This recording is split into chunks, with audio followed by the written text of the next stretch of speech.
అందరికీ నమస్కారం. Welcome to Power9 Media. నేను బ్రహ్మనాయుడు. ముందుగా మన పవర్9 మీడియా ప్రేక్షకులకి వీక్షకులకి నా హృదయపూర్వకమైనటువంటి ధన్యవాదాలు. ఇంకా మన ఛానల్ ఎవరైనా సబ్స్క్రైబ్ చేసుకుని వాళ్ళు ఉంటే వెంటనే మన పవర్9 మీడియాని సబ్స్క్రైబ్ చేసుకోండి.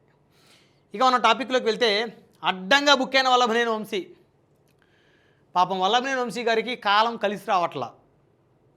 ఈరోజు మంత్రిగా ఉండాల్సినోడు తెలుగుదేశం పార్టీలో ఉండి ఉన్నట్లయితే ఏకాకయ్యాడు.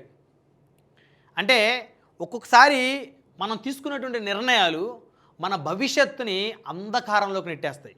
ఒక్కోసారి మన నోటి నుంచి జారినటువంటి మాటలు మనకి వ్యక్తిగత సమాధి, రాజకీయ సమాధి కట్టేస్తాయి అన్నమాట. సొసైటీలో మన ఇమేజ్ని పూర్తిగా డ్యామేజ్ చేస్తాయి. అలాంటి నేతల్లో వల్లభనేని వంశీ ఒకరు. 2009లో విజయవాడ పార్లమెంటుకి పోటీ చేశారు ఆయన. కేవలం 20,000 అతి తక్కువ ఓట్లతో అప్పుడు కాంగ్రెస్ అభ్యర్థి లగడపాటి రాజగోపాల్ గారి చేతిలో ఓటమి చెందారు. 2014 ఎన్నికల్లో గన్నవరం అసెంబ్లీ నియోజకవర్గం నుంచి తెలుగుదేశం పార్టీ అభ్యర్థిగా విజయం సాధించి అసెంబ్లీలో అడుగుపెట్టారు వల్లభనేని వంశీ. వల్లభనేని వంశీ అంటే పరిటాల రవి గారికి అత్యంత సన్నిహితమైనటువంటి అనుచర గణంలో ఆయన ఒకరు. మరి అలాంటి వల్లభనేని వంశీ ఆంధ్రప్రదేశ్లో తన సామాజిక వర్గంలో బలమైనటువంటి పట్టును కూడా తెచ్చుకున్నారు. ప్రత్యేకించి చెప్పండి, తెలుగుదేశం పార్టీ యూత్ వింగ్లో ఒకప్పుడు వల్లభనేని వంశీ అంటే ఎంతో క్రేజ్ ఉండేది. 2014 నుంచి 19 వరకు అధికార పార్టీలో ఎమ్మెల్యేగా పనిచేశారు, అధికార తెలుగుదేశంలో. కట్ చేస్తే 2019 ఎన్నికల్లో తెలుగుదేశం పార్టీ నుంచి 23 మంది ఎమ్మెల్యేలు గెలిస్తే ఆ 23 మందిలో వల్లభనేని వంశీ గారు ఒకరు. అయితే దురదృష్టం ఆయన వెంటాడినట్టు వైఎస్ఆర్సీపీలోకి ఆయన మారినటువంటి పరిస్థితి. మరి వైసీపీలోకి వెళ్ళిన తర్వాత వల్లభనేని వంశీ తిన్నగా ఉన్నారా? నారా భువనేశ్వర్ గారిని అనరాని మాటలు మాట్లాడారు. లోకేష్ గారు పుట్టుక గురించి మాట్లాడారు. ఆ మాటలు ఆయన పాలట శాపంగా మారాయి. అవే ఆయన్ని పట్టి పీడిస్తూ ఉన్నాయి.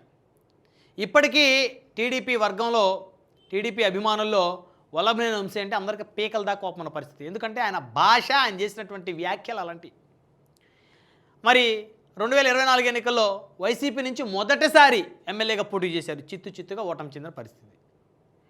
మరి వల్లభనేని వంశీ గారు అదే తెలుగుదేశం పార్టీలో ఉంటే 3వసారి ఎమ్మెల్యేగా గెలిచేవారు గన్నవరం నుంచి 2024 ఎన్నికల్లో.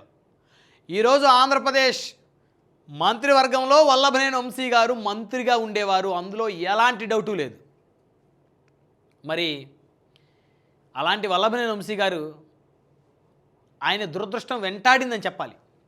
వైసీపీలోకి ఆయన ఎప్పుడైతే వెళ్ళారో ఆయన రాజకీయ సమాధి ఆయనే కట్టుకున్నారు.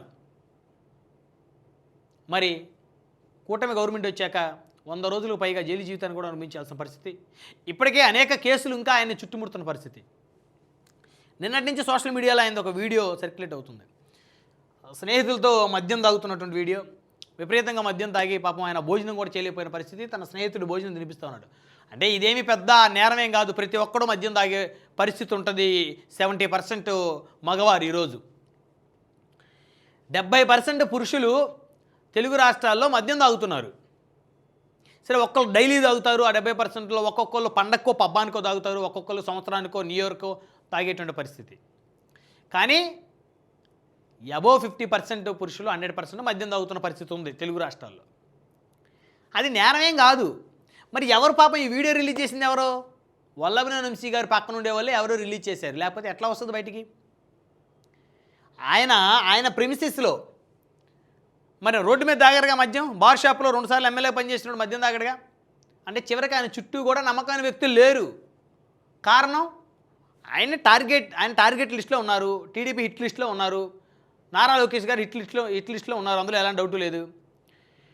మరి ఆయన మద్యం తాగి ఏవేవో మాట్లాడారని, జగన్మోహన్ రెడ్డి గారి గురించి, మావిగన్ గురించి ఏదో మాట్లాడారని చెప్పేసి కూడా విపరీతంగా సోషల్ మీడియా సర్క్యులేట్ అవుతుంది. కానీ ఆ వాయిస్ ఎందుకో క్లియర్గా నాకైతే అర్థం అవ్వలేదు ఆయన ఎగ్జాక్ట్గా ఏం మాట్లాడారు.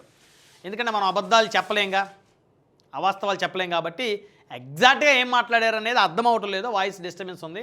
సో మొత్తానికైతే తీవ్రమైనటువంటి బాధలో, నిరాశలో, నిస్పృహలో వల్లభనేని వంశీ గారు ఉన్నట్టు తెలుస్తూ ఉంది. బంగారం లాంటి రాజకీయ జీవితాన్ని బుగ్గిపాలు చేసుకున్నాడు చేతులారా వల్లభనేని వంశీ గారు. ఈరోజు 3వసారి ఎమ్మెల్యేగా ప్రాతినిధ్యం వహిస్తూ ఆంధ్రప్రదేశ్ మంత్రివర్గంలో మంత్రిగా ఉండాల్సినటువంటి ఆ డైనమిక్ లీడర్ వైసీపీలోకి వెళ్ళటం తప్పులేదు. వైసీపీలోకి వెళ్ళటం వల్ల ఆయనకేం పోయేదే ఉండదు. కానీ ఆయన నోటి నుంచి వచ్చినటువంటి ఆ మాటలు ఏవైతే ఉన్నాయో అవి ఆయన క్యారెక్టర్ని, ఆయన రాజకీయ జీవితాన్ని, వ్యక్తిగత ఇమేజ్ని పూర్తిగా స్మాష్ చేసి పడేశాయి. సో ఈరోజు వల్లభనేని వంశీ అంటే ఒక కామెడీ అయిపోయాడు అందరికీ. అందరూ ఆయన కమెడియన్గానే చూస్తున్న పరిస్థితి రాష్ట్రంలో. వైసీపీ వాళ్ళు కూడా చాలామంది వల్లభనేని వంశీ కొడాలి నాని వల్లే మా పార్టీ ఓడిపోయింది అనేటువంటి అక్కసు చాలామంది వెలగెక్కారు. ఇప్పటికీ కూడా చాలామంది మీరు అబ్జర్వ్ చేస్తే మన వీడియో చూసేవాళ్ళు చర్చా వేదికలు చూడండి, మన టీవీ డిబేట్లు, ఆ డిబేట్లో వల్లభనేని వంశీ గారి టాపిక్ని టీడీపీ రైజ్ చేస్తే వైసీపీ ఏముంటుంది, మీ పార్టీ ఓడేగా మా పార్టీలోకి వచ్చి మాట్లాడాడు, మీ పార్టీలో ఎమ్మెల్యే గెలిచినోడేగా మా పార్టీలోకి వచ్చి మాట్లాడనే పరిస్థితి ఉంది. కానీ ఆయన ఎవడు ఓన్ చేసుకొని మా వల్లభనేని వంశీ మా వైసీపీ లీడరు ఆయన మాట్లాడింది కరెక్ట్ అని మాట్లాడే పరిస్థితి లేదు, ఆయనకు మద్దతు లేదు. ఒకప్పుడు పరిటాల రవి గారి మనిషి అని చెప్పేసి వల్లభనేని వంశీ గారికి ఒక క్రేజ్ ఉండేది, ఒక ఇమేజ్ ఉండేది, ఆయన చూస్తే ఓ భయం ఉండేది ఉమ్మడి కృష్ణా జిల్లాలో. ఈరోజు ఆయన్ని కమిడియన్ చూసినట్టు చూస్తున్నారు వల్లభనేని వంశీ గారిని. చిన్న పిల్లాడు కూడా ఆయన లెక్కేసే పరిస్థితి లేదు. ప్రతి ఒక్కడు ఆయన మీద సెటైర్ వేసే పరిస్థితే. ఆయన ఎవరిని ఏమి అనే పరిస్థితి లేకుండా పోయింది. ఆయనకు ఒక రకంగా చెప్పండి దిక్కు మొక్కు లేకుండా పోయింది పరిస్థితి. దానికి కారణం ఏంటి? భాష ఆ స్థాయిలో ఉండి, ఆయన చిన్నపిల్లడు కాదు, లేకపోతే ఎంగేజ్ కాదు, టీనేజ్లో మాట్లాడేవంటే ఎవరైనా మాట్లాడతారు. టీనేజ్లో నేను కూడా చాలా మాట్లాడా. టీనేజ్లో మాట్లాడే వేరు. మనం ఒక గౌరవంగా ఒక ఉద్యోగంలోకో ఒక ప్రొఫెషన్లోకి వచ్చినప్పుడు మాట్లాడేది వేరు. అందులో ప్రజాప్రతినిధి మినిమం 1,00,000 మంది ఓటేస్తే కానీ ప్రజాప్రతినిధి అయిపోయి ఎమ్మెల్యే అయ్యే పరిస్థితి లేదు. మరి అలాంటి వ్యక్తి సాక్షాత్తు తమకి అన్నం పెట్టి రాజకీయ జీవితాన్ని ఇచ్చిన టీడీపీ పార్టీ అధినేత కుమార్తె మీద, అంటే ఎన్టీ రామారావు గారు కుమార్తె భువనేశ్వర్ గారి మీద మాట్లాడిన మాటలు ఇప్పటికీ ప్రజలు క్షమించట్లేదు ఆయన్ని. వైసీపీ కూడా ఆయనే ఓన్ చేసుకున్న పరిస్థితి లేదు. టీడీపీ ఆయన మీద పీకలదా కోపంగా ఉన్న పరిస్థితి. సో కాబట్టి వల్లభనేని వంశీ జాగ్రత్తగా ఉండాల్సిన పరిస్థితి ఉంది. ఆయన ఏం మాట్లాడినా ఆయన చుట్టూనే కోవట్లు ఉన్నారు. కోవట్లు లేకపోతే ఆ విధంగా ఆయన తప్ప తాగి అన్నం కూడా తినడానికి ఇబ్బంది పడిన పరిస్థితులు, ఆయన స్నేహితులు ఆయనకు భోజనం తినిపిస్తున్న వీడియోలు బయటకు వచ్చాయంటే వల్లభనేని వంశీ మరి చాలా డేంజర్ జోన్లో ఉన్నాడు. ఆయన చుట్టూ కూడా డేంజర్ వలయం ఉంది. వల్లభనేని వంశీ బీ కేర్ఫుల్ అని ఖచ్చితంగా మనం చెప్పాల్సిన పరిస్థితి.